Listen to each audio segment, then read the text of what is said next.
살아계신 하나님 감사합니다. 오늘 주의 말씀 앞에 우리 함께 모였습니다. 하나님 각자의 자리에서 주님 말씀을 사모하여 모였사오니 주님께서 함께 해주시옵소서.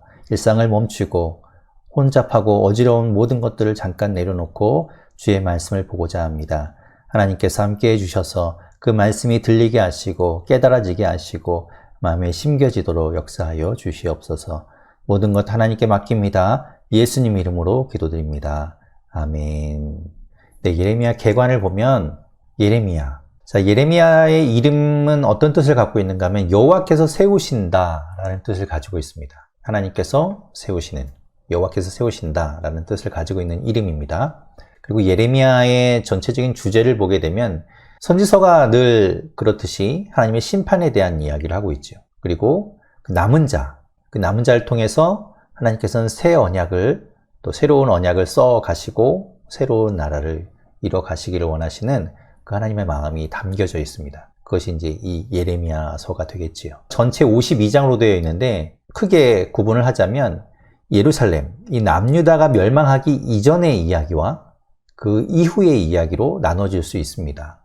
1장부터 45장까지가 예루살렘 멸망 이전까지의 이야기가 되겠고 46장부터 이제 마지막 52장까지의 이야기는 예루살렘이 멸망당한 이후에, 여기서 예루살렘이 멸망당하고 남유다가 멸망당하는 이유는 바벨론이 쳐들어오기 때문이죠. 그 바벨론에 의해서 멸망당한 이후에 이야기가 46장부터 이어지게 됩니다. 좀 더 자세한 내용을 보게 되면 1장은 그 예레미야에게 하나님께서 소명을 주시는 이야기로 되어 있어요.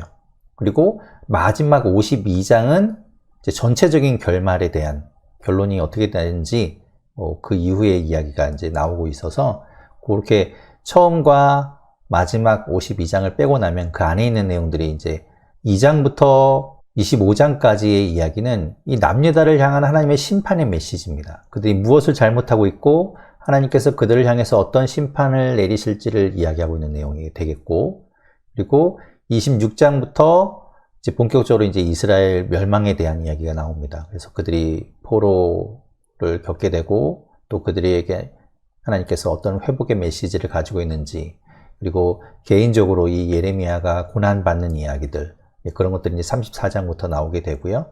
46장부터는 51장까지 이제 이방 나라들을 향한 하나님의 심판의 메시지가 나오죠. 전체적인 구성이 그렇게 되어 있습니다. 이 예레미야서는 선지서죠. 예언서 중에서도 대선지서에 해당됩니다. 대예언서. 양이 많기 때문입니다. 장수가 많고 양이 많기 때문에 이제 대선지서라고 불리는 것이고요. 그 안에 보면 형식은 여러 가지 문학적인 형식을 사용합니다. 시가 들어오기도 하고요. 또 설교 형태인 강화체를 사용해서 이야기하기도 하고 여러 가지 다양한 형식을 사용해서 이야기하고 있는 걸 볼 수 있습니다. 자, 특징적인 것을 볼까요? 특징은 이 예레미야 하면 우리가 흔히 이야기하는 것이 눈물의 선지자죠. 왜냐하면 그는 예루살렘, 이 남유다의 쇠퇴기를 직접 목도한, 직접 본 선지자입니다. 그러니까 남유다가 점점 쇠락해 가는 것들을 보고, 그리고 결국에는 멸망하는 것까지를 직접 눈으로 봐야 했던 선지자죠. 그리고 그냥 보기만 한 것이 아니라 그는 계속해서 하나님의 말씀을 전하지요. 돌아오라고, 그렇게 하면 망한다고, 그렇게 하면 안 된다고 계속해서 이야기하지만 그걸 듣지 않고 멸망으로 가고 있는 것들을 바라봐야 하는 그 안타까움, 그 동족을 향한 안타까움을 가진 선지자. 그래서 예레미야를 눈물의 선지자라고 부르기도 합니다. 또한 이제 이 예레미야 뒷부분에 이제 붙어 있는 예레미야 애가, 예레미야가 슬픔 가운데 지은 그 애가를 통해서도 그가 얼마나 동족을 사랑했고 안타까운 마음을 가지고 있었는지를 볼 수 있죠. 그가 활동했던 시기를 보게 되면 주전 627년부터 활동을 하게 됩니다. 그것이 이제 요시야 13년부터인데 그때부터 활동을 시작해서 마지막 남유다의 왕들을 다 지켜본 이후 580년까지 그 모든 것들을 보고 예언했던 선지자지요. 그 망하게 가는 동족을 향해서 하나님의 말씀을 선포한 것으로 끝나는 게 아니라 그가 그것 때문에 굉장히 많은 핍박을 받고 고난을 받습니다. 그래서 이제 역사서하고 이제 비춰보게 되면 요시야 때로부터 이제 마지막 유다가 망하는 때까지 이야기를 담고 있는 열왕기하 22장부터 25장까지, 그리고 역대하 34장에서 36장까지가 이제 시대적인 배경이라고 볼 수 있습니다. 자, 예레미야에게는 조수가 있었습니다. 비서가 있었어요. 그러니까 이제 서기이기도 했는 바룩이라는 사람인데, 그 사람이 이 예레미야가 구술한 것을 이제 기록하게 되죠. 근데 이제 중간에 보면 그동안에 기록해 놓았던 이 두루마리가 불타게 됩니다. 그래서 그것들이 다 없어지게 되죠. 그래서 다시 기록합니다. 예레미야서는 연대적인 순서가 맞지 않아요. 그래서 그런 부분들도 좀 살펴보면서 봐야 이해하기가 좀 좋은 그런 면도 가지고 있죠. 대선지서 중에서도 이제 이사야가 앞에 나오고 예레미야가 두 번째입니다. 왜냐하면 이사야서는 66장까지 되어 있기 때문에 장수가 가장 많죠. 그런데 예레미야는 52장까지로 이사야보다는 장수는 적지만 전체적인 분량이 이사야보다 더 많습니다. 그래서 가장 긴 예언서라고 우리가 이제 얘기하는 것이죠. 예레미야의 분량이 꽤 많습니다. 네, 1장 말씀 같이 보겠습니다. 1장 1절에 보면 선지서에서 우리가 늘 이제 익숙하죠. 1장 앞부분, 또 특히 1절에서는 그 선지서의 표제와도 같이 그 선지서에 대한 이야기를 하고 있습니다. 선지자가 누구인지 밝히는 이제 이야기들을 하고 있다는 걸 우리가 익숙하게 이제 보셨을 겁니다. 1절에도 이렇게 이야기하죠. 베냐민 땅 아나돗의 제사장들 중 힐기야의 아들 예레미야의 말이라, 이렇게 이제 시작합니다. 예레미야가 어느 가문인가 하면 힐기야의 가문이라고 이야기합니다. 힐기야는 또 어떤 직책을 갖고 있는 사람이었습니까? 제사장이죠. 그런데 어디의 제사장인가 하면 아나돗의 제사장입니다. 아나돗이라는 곳은 이제 베냐민 땅에 있는 아나돗이라고 설명하고 있는데, 아나돗은 먼저 등장했던 것이 이제 여호수아 때, 이제 여기는 이제 가나안 땅이니까 이스라엘 백성들이 이제 가나안 땅을 정복한 이후, 여호수아 이후에 이제 그들이 살게 된 거죠. 여호수아 21장 18절과 19절에 보면 이제 이 아나돗이라는 곳, 여기 이제 얘기했듯이 베냐민 지파에 속한 땅입니다. 근데 그 아나돗이라는 곳을 레위 지파에게, 특별히 제사장 아론의 가문에게 주게 되죠. 각 지파에서 이제 땅을 좀 떼어주게 되는데, 그때 이 아나돗을 레위 자손들에게 주게 됩니다. 그래서 이제 레위 지파가 살던 곳이 이 아나돗이었어요. 이제 그 뒤로 다윗이 왕이 되고, 그 다윗이 이제 늙어서 죽기 직전에 다음 왕을 정해야 되는데, 그때 그 다음 왕을 노리던 사람이 있었죠. 아도니아라는 아들이 있었는데, 그 아들이 왕위를 노립니다. 그래서 자기가 이제 왕이 되려고 하는데, 그때 아도니아를 지지해서 같이 이를 도모했던 사람 중에 하나가 여기 나오듯이 아비아달입니다.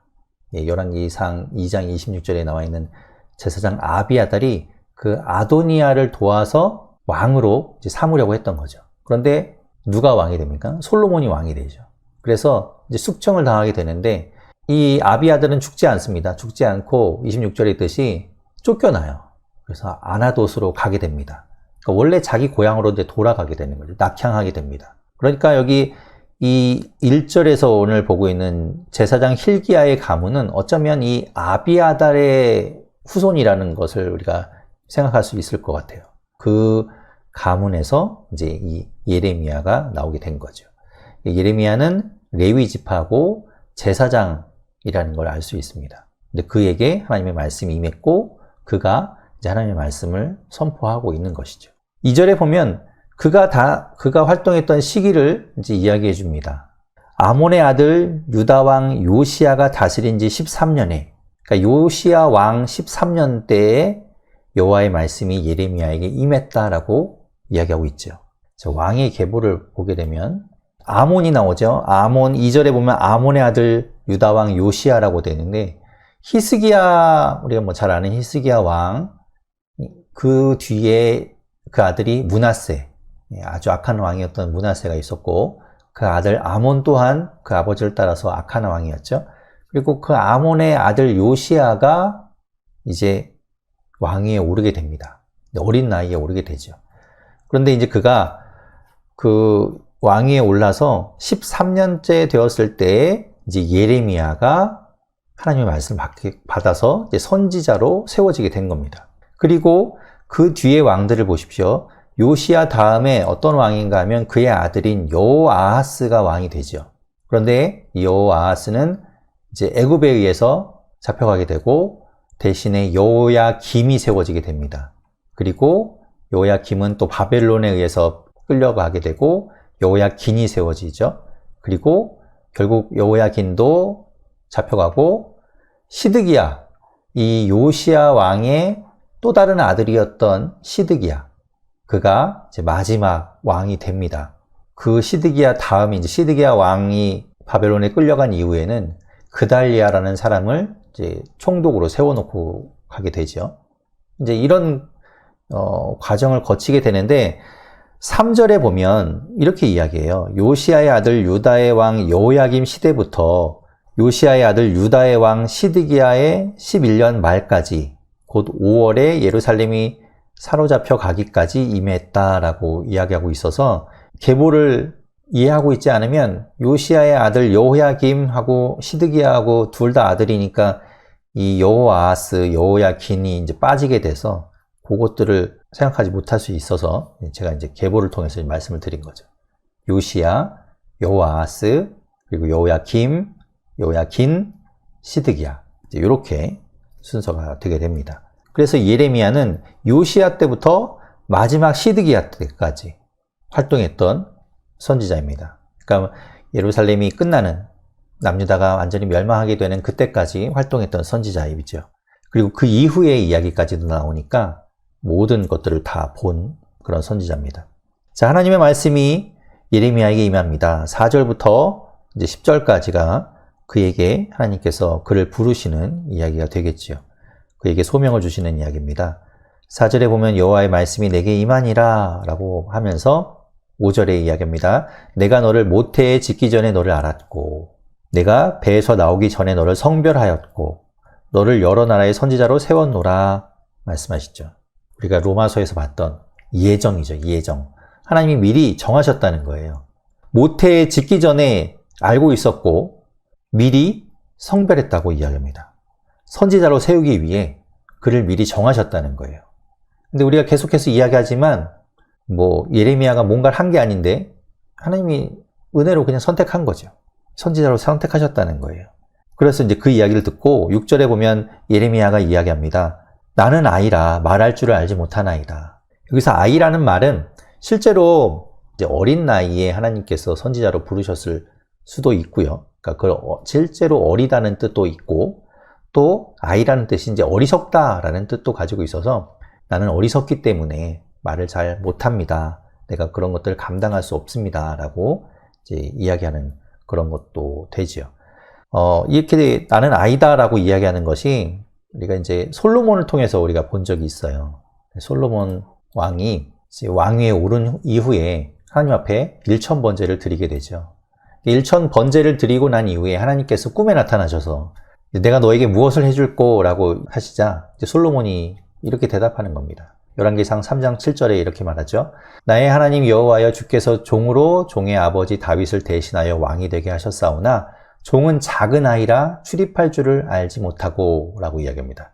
여기서 말하는 그 아이라는 단어가 지금 예레미야가 이야기하는 아이라는 단어와 같은 단어입니다. 나는 아직 어리고 나는 아직 어리석기 때문에 여기서 출입한다는 말은 이제 재판한다는 이야기인데 이제 그런 것들을 할 수 없습니다. 나에겐 그런 지혜가 없습니다. 라는 그것을 이제 이야기하고 있는데 그것이 이제 이 예레미야에서도 이제 같은 의미를 가지고 예레미야가 이야기하는 거죠. 나는 아이라 말할 줄 알지 못합니다. 라고 하나님께 이야기하는 겁니다. 그런데 이제 하나님께서는 걱정하지 말라. 내가 이야기하는 것들과 전하면 된다. 라고 말씀하시죠. 8절에 이렇게 말씀하세요. 내가 너와 함께하여 너를 구원하리라. 그러니까 내가 너와 함께 할 테니 걱정하지 마라. 내가 너에게 할 말을 다 알려주겠다. 이제 이렇게 말씀하시는 거죠. 그러면서 9절에 여호와께서 그의 손을 내밀어 내 입에 대시며 여호와께서 내게 이르시되 보라 내가 내 말을 내 입에 두었노라. 이렇게 말씀하시죠. 하나님께서 입에 손을 대시고 입에 말을 넣어주시는 거예요. 이 장면은 우리가 이사야서에서도 비슷한 장면을 보았습니다. 이제 스랍들이 수출, 불이 붙어 있는 그 타는 숯을 들고 와서 이사야의 입에 대는 장면이 나오죠. 이사야 6장, 이사야의 소명장인 6장 6절에서부터 7절에 이제 스라비 숯을 가져와서 입에 대서 입에 닿아서 입에 있는 죄악들 그것들을 다 제하여 주는, 정결하게 하는, 그리고 하나님의 말씀을 넣어주는 그런 것들을 보게 되었는데, 이제 예레미야도 하나님께서 이제 손을 내밀어 그렇게 입을 정결하게 하시고 또 말을 넣어주시는 것을 볼 수 있습니다. 10절에 보면 너를 통해서 여러 왕국이 뽑히고 파괴되고 파멸하고 넘어뜨리고 건설하고 심게 만들겠다라고 말씀하시죠.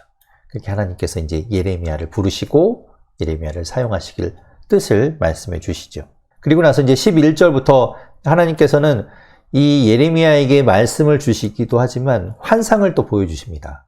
그 환상이 이제 두 가지 환상이 나옵니다. 11절에 보면 예레미야에게 물으시죠. 중간에 예레미야야 내가 무엇을 보느냐라고 이제 말씀하시죠. 그 이야기는 이제 예레미야가 눈으로 보는 거예요. 환상을 보는데 무엇을 보는가 하면 살구나무 가지를 봅니다. 그래서 살구나무 가지가 보입니다. 라고 이제 이야기했을 때 하나님께서 그 살구나무 가지가 무엇을 뜻하는지 12절에 말씀하시죠. 내가 내 말을 지켜 그대로 이루려 함이라. 이제 이런 뜻을 가지고 있다고 이제 보여주신 거예요. 이게 무슨 말인가 하면 살구나무하고 하나님이 하나님 말씀을 지키시는 것하고 이게 무슨 관계가 있는가? 이것은 이 히브리어 상에서의 어떤 언어 유희입니다. 그래서 이 살구나무라는 이 히브리어가 샤케드라는 단어이고 하나님께서 내 말을 내가 지키겠다라고 하신 그 지키다는 뜻이 지키다는 말이 샤카드입니다. 그러니까 샤케드와 샤카드 비슷하죠.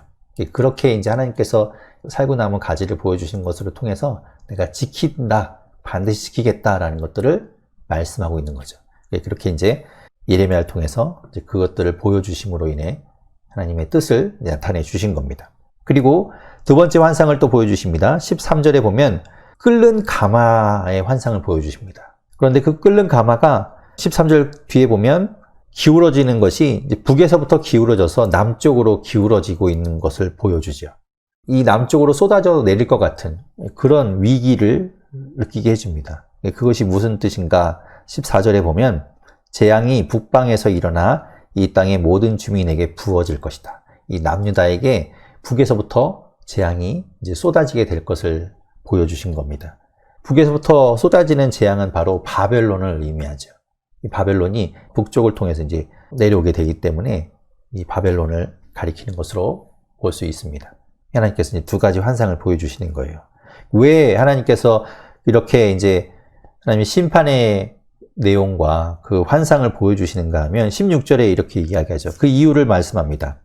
무리가 나를 버리고 다른 신에게 분향하며 자기 손으로 만든 것들에 절하였다 라고 이야기하죠. 하나님께서 말씀하시는 것은 이들이 이 이스라엘 남유다가 하나님을 버렸다는 겁니다. 그리고 우상을 따라갔다는 거예요. 우상을 섬겼다는 겁니다. 그리고 자기들이 만든 것에 가서 분향하고 절했다는 거죠. 그래서 하나님께서 그들에게 심판하신다, 징계하신다 이렇게 말씀하시는 겁니다. 이 이야기가 아주 이 예레미야에서는 중요한 이야기입니다. 하나님께서 이 유다를 심판하시는 이유를 분명하게 말씀하시는 거죠. 너희가 나를 버렸다. 그리고 다른 우상을 찾아 그것을 섬기며 그에게로 갔다라고 하나님께서 말씀하시는 거예요.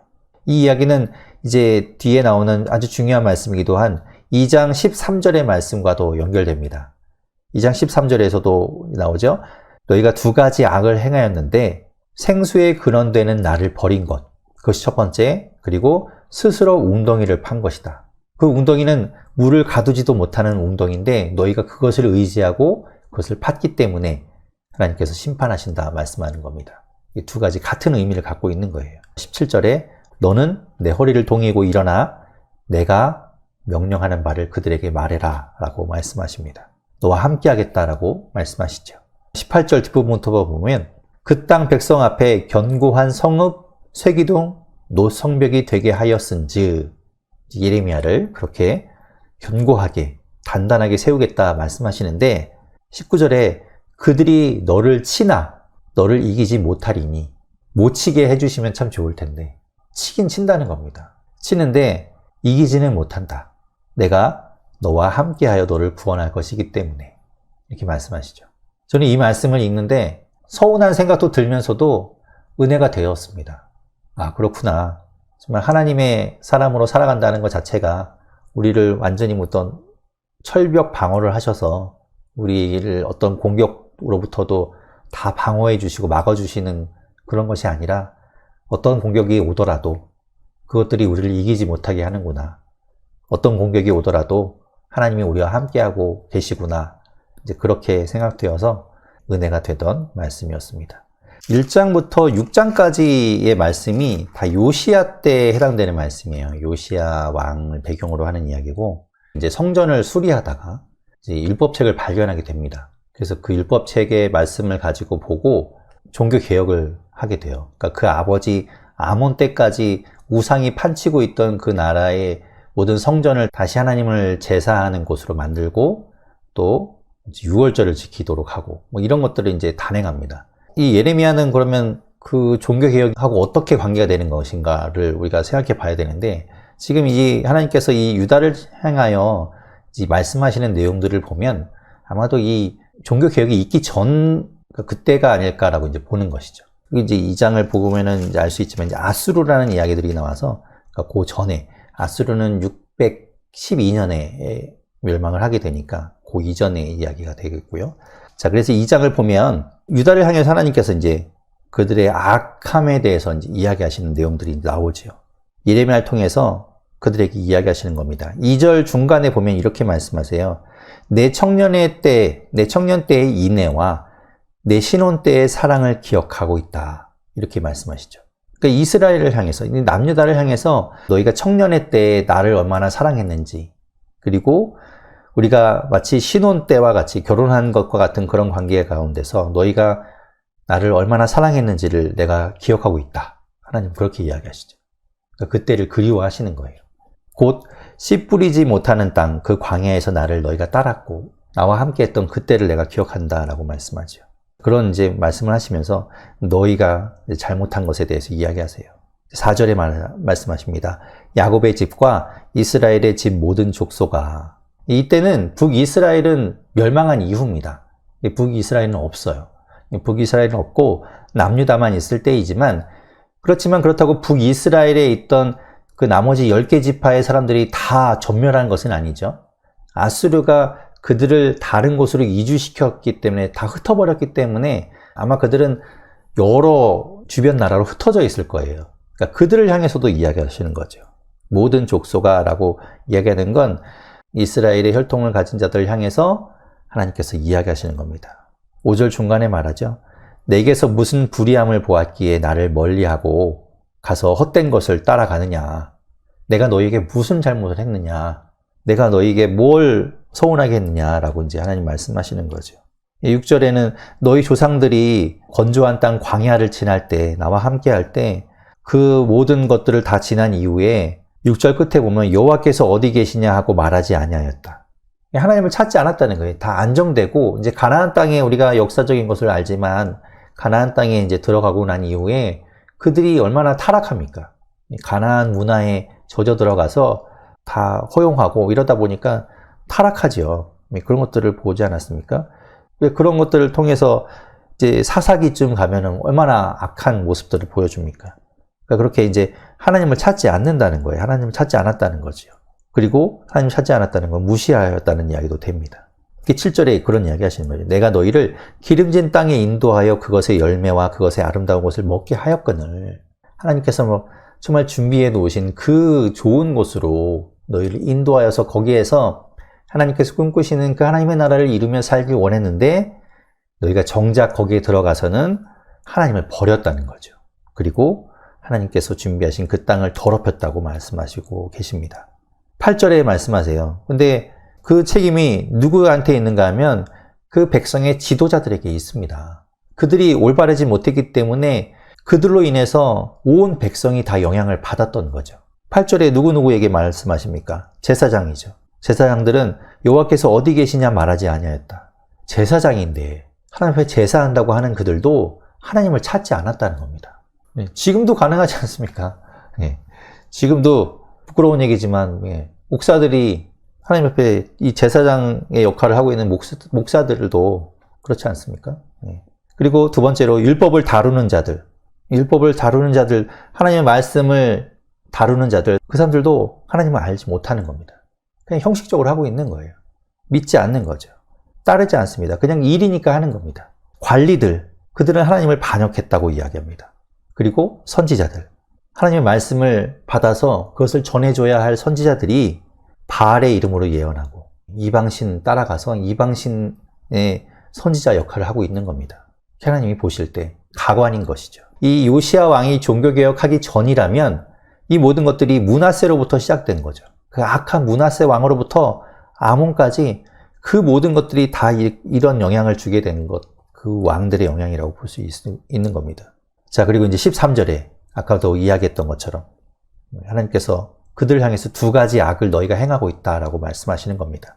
생수의 근원되는 나를 버렸다. 그리고 스스로 웅덩이를 팠다. 그런데 그 웅덩이는 물을 가두지 못할 터진 웅덩이다 라고 말씀하죠. 무슨 얘기인가 하면 이 이스라엘 땅은 물이 풍부한 땅이 아닙니다. 비가 내리지 않으면 그 땅 자체가 물을 머금지 못하는 땅이기 때문에, 척박한 땅이기 때문에 비가 와야지만 농사를 지을 수 있습니다. 늦은 비와 이른 비, 이른 비와 늦은 비, 제때에, 그러니까 농사를 시작할 파종할 때에 비가 내려줘서 파종을 시작하고, 그 추수 때, 그러니까 곡식이 여물 때쯤에 비가 또 내려줘서 수분을 공급받아서 결실이 맺혀져야 되는데, 그 비가 내리지 않으면 한 해 농사를 다 망쳐버리는 곳이 바로 이곳이었죠. 그래서 하나님께서 그 비를 내려줘야만 농사를 지을 수 있는 곳, 그러니까 생수의 근원이 된다라는 건 하나님이 그렇게 주셔야만 된다는 거예요. 그러니까 인간의 노력으로 아니라 하나님께서 베풀어 주신 은혜로 살아가는 땅이라는 거죠. 그렇게 살아야임에도 불구하고 이들이 이제 불편하죠. 하나님이 비 안 내려주면 내가 하나님한테만 그렇게 매달려야 될 필요가 뭐 있어. 그래서 이제 물을 담아두려고 웅덩이를 파는 겁니다. 그런데 말씀드렸듯이 이제 땅 자체가 척박하기 때문에 물을 담아놓기가 쉽지 않은 거예요. 그래서 어떻게 하는가 하면 그 안에다가 이제 석회를 바릅니다. 석회를 발라서 물이 새나가지 않도록 가둬둘 수 있도록 하는데, 문제는 뭔가 하면 이 가나안 땅, 이스라엘 이 지역이 지진이 많은 지역입니다. 그렇기 때문에 이 석회로 웅덩이 안쪽을 다 칠해놨다고 하더라도 지진 때문에 다 깨어져 버리는 거예요. 그러니까 물을 담아놔도 균열이 생기니까 다 빠져나가 버리는 거죠. 하나님 의지하지 않고 하나님이 주시는 것 기대하고 있는 게 아니라 내가 스스로 뭔가를 해봐야지라고 하나님을 떠나서 그렇게 하려고 하지만 다 부질없는 짓이라고 하나님 말씀하시는 겁니다. 너희가 나를 의지하지 않는 것을 이제 지적하고 있는 거죠. 자, 그러면서 하나님께서 이 이스라엘 향해서 이제 책망하시는 내용이 바로 그런 거죠. 18절에 이렇게 말씀하세요. 내가 시홀의 물을 마시려고 애굽으로 갔고, 이 시홀이라는 것은 나일강을 이야기합니다. 그 물이 풍족한 그 나일강, 그 애굽에 기대려고 하던 그들, 거기에 어떻게든 뭐 도움을 요청해 보려고 했던 그들, 그리고 뒷부분 보면 또 내가 그 강물을 마시려고, 여기서 말하는 강물은 유브라데 강, 유프라테스 강을 이야기합니다. 그래서 그 강 옆에 있는 그 아수르로 갔다. 아수르에게 기대려고 하는, 또 그 강대국에 기대려고 하는 그들에 대해서 하나님 책망하시는 거죠. 그러니까 애굽에 기대려고 하고 아수르에 기대려고 하고, 하나님께서 비를 내려주시는데도 불구하고 하나님이 아닌 다른 것에 기대려고 하는 걸 말씀하죠. 그래서 19절에 또 하나님께서 한 번 더 이야기하시는 겁니다. 내 악이 너를 징계하겠고 너희가 잘못한 거 있다. 내 반역이 너를 책망할 것이다. 그런즉 내 하나님 여호와를 버림과, 13절에 말하는 것과 같죠? 너희가 나를 버림과 내 속에 나를 경외함이 없는 것, 하나님을 경외하지 않고 하나님을 찾지 않고 다른 것에 기대려고 하는 것, 그것이 악이요 고통인 줄 알게 될 것이다. 하나님 말씀하는 거죠. 그들이 이렇게 말합니다. 이방신 따라가면서 20절 중간에 보면 나는 하나님께 순종하지 않겠다라고 이야기해요. 하나님 따라가지 않겠다는 거예요. 하나님 말씀 듣지 않겠다. 21절에 말씀합니다. 내가 너를 순전한 참 종자 곧 귀한 포도나무로 심었거늘 내게 대하여 이방 포도나무의 악한 가지가 되면 어찌 됨이냐.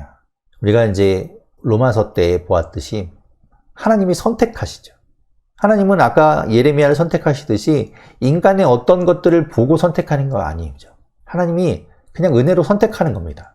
그런데 그 선택을 거부하는 자들이 있어요. 20절에 이야기하는 나는 하나님께 순종하지 않겠다라고 말하는 거죠. 그래서 21절에 하나님은 그들을 선택해서 귀한 포도나무로 심었건을 그들은 하나님을 거부하고 그 하나님의 선택을 거부하고 이방 포도나무의 악한 가지가 되었다는 거죠.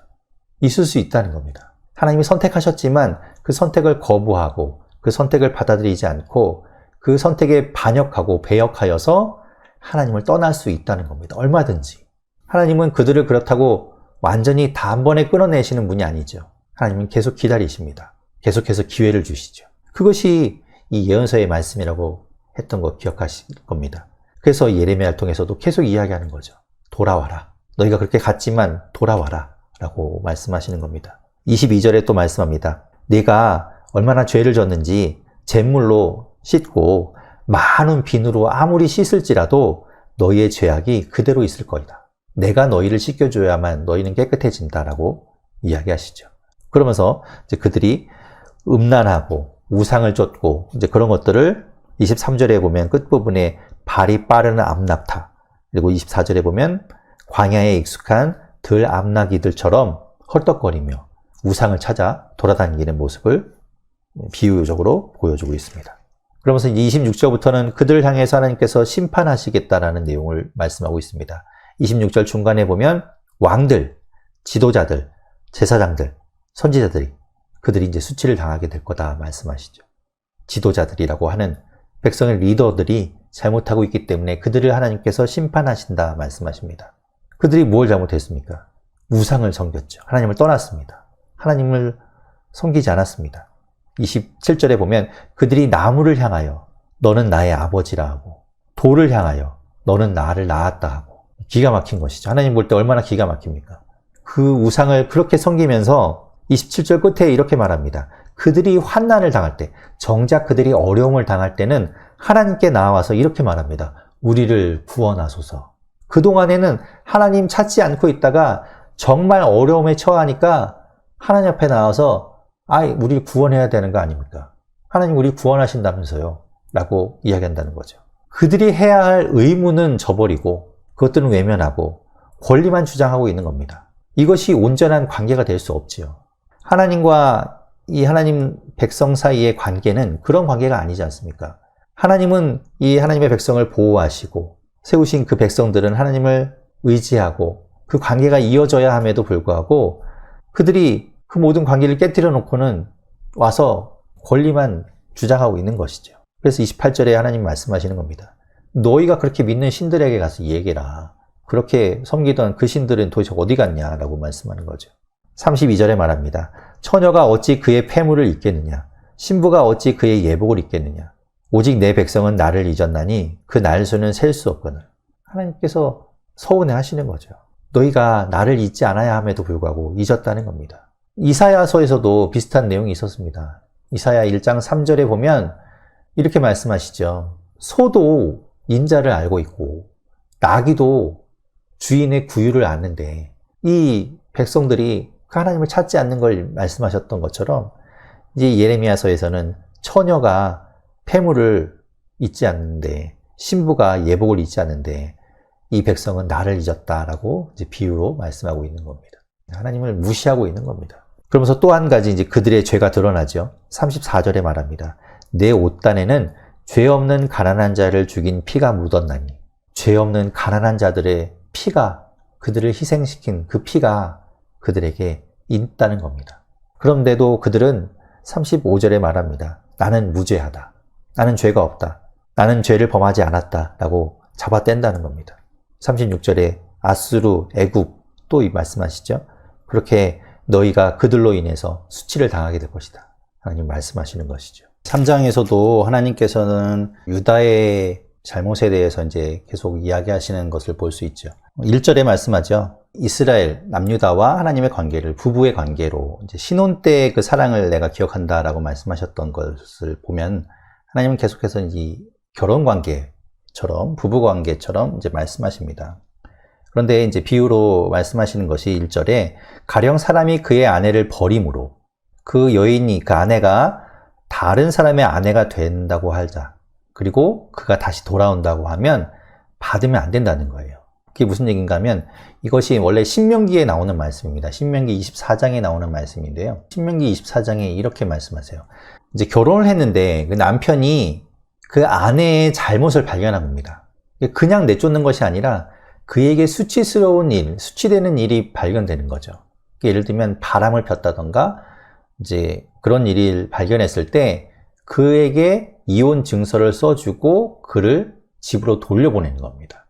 그렇게 해서 그 사람이 이제 이혼한 것이 확증이 되어서 다른 사람과 결혼할 수 있도록 해주는 거죠. 사실은 그 아내에게도 살 길을 마련해 주는 거예요. 그 사람이 다른 사람의 아내가 되었다가 다른 사람과 결혼했다가 다시 돌아올 때 그것을 받아주면 안 된다라고 이야기합니다. 왜냐하면 이제 그것이 여러 가지 복잡한 문제들이 생기기 때문에 오늘 이제 3장 1절에 보면 그 땅이 하나님이 원하시는 그런 질서가 되지 않기 때문에 하나님이 그것을 막는다라고 하시죠.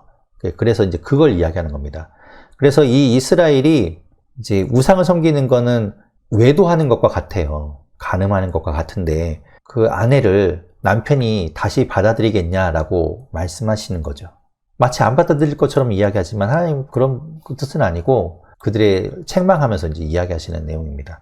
그런데 우리가 보았던 호세아서에서는 어떻습니까? 호세아 선지자가 그 아내인 고멜이 음행을 저지르고 이제 도망가죠. 그런데 하나님께서 3장에 보면 호세아에게 그 여인을 가서 데리고 오라고 이야기해요. 다시 받아주라고.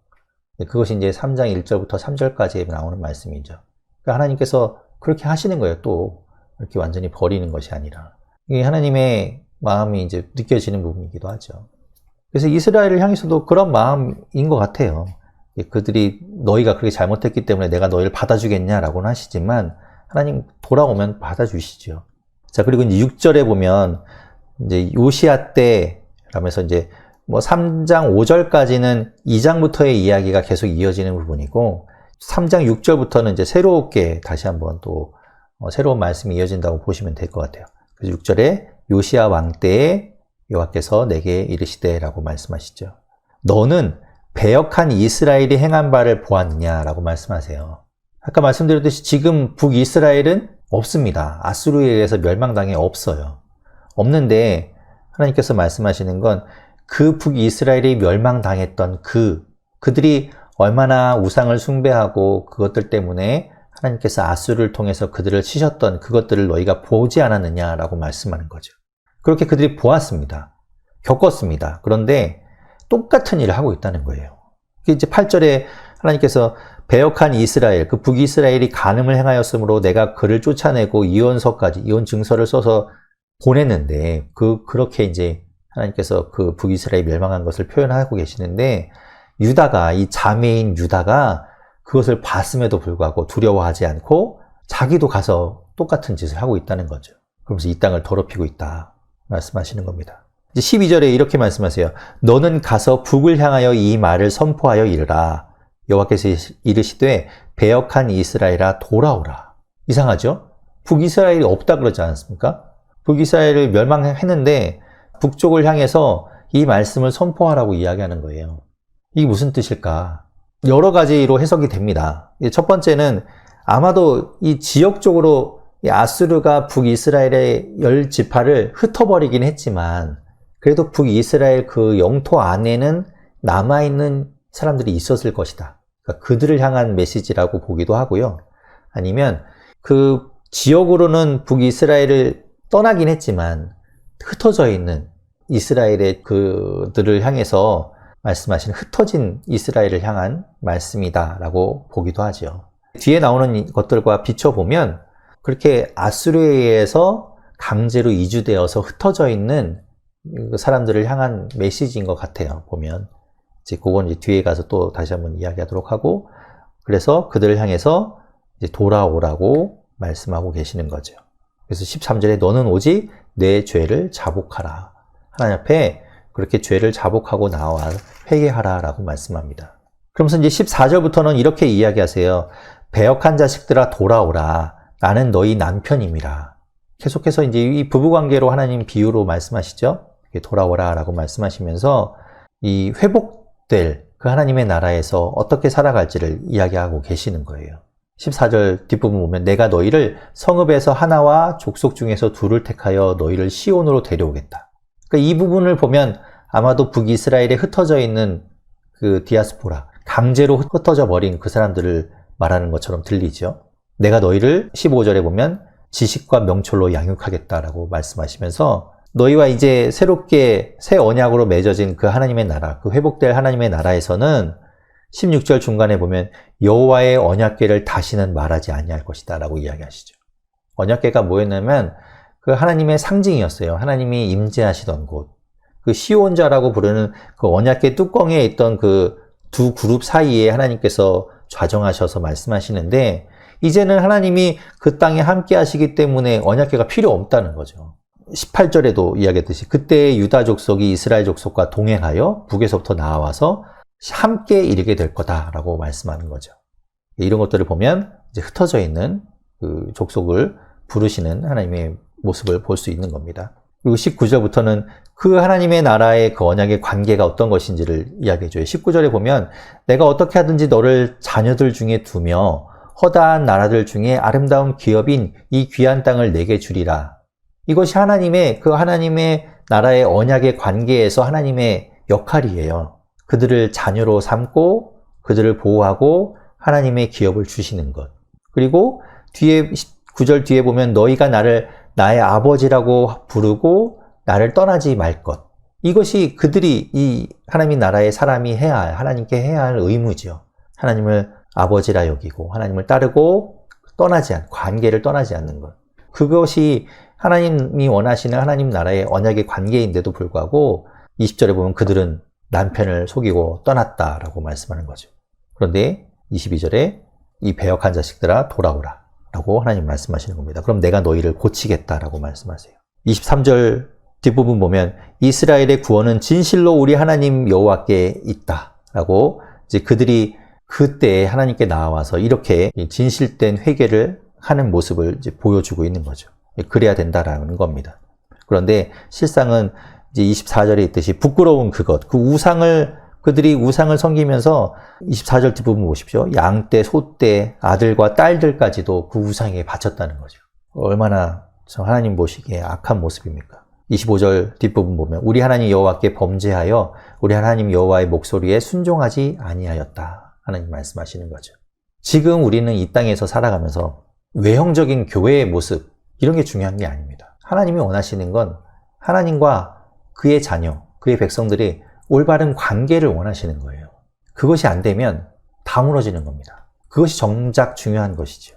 하나님 감사합니다. 오늘도 주의 말씀을 접하였습니다. 하나님, 이 예레미야 말씀이 그 옛날에 그 유다가, 이스라엘이, 그 예루살렘이 잘못했던 것으로 끝나는 것이 아니라 읽다 보니, 듣다 보니 이것이 우리의 잘못으로 비춰집니다. 우리도 어쩌면 이 시대 가운데도 동일한 잘못을 저지르고 있는지 우리를 돌아봅니다. 하나님과의 관계를 깨뜨리고 그것이 중요한데 다른 것들에만 집중하느라 정작 그 관계를 잊어버리고 있는지 우리를 돌아보게 하여 주시옵소서. 하나님 태풍입니다. 바람도 많이 불고 비도 많이 옵니다. 하나님 문제없게 하시고 안전하게 지켜주시고 비 피해 없도록 또 강풍 피해 없도록 하나님 함께하여 주시옵소서. 또 코로나19가 잠잠해지게 하시고 하나님 속히 진정되어서 우리가 함께 예배할 수 있는 그날이 오게 하여 주옵소서. 감사합니다. 예수님 이름으로 기도드립니다. 아멘.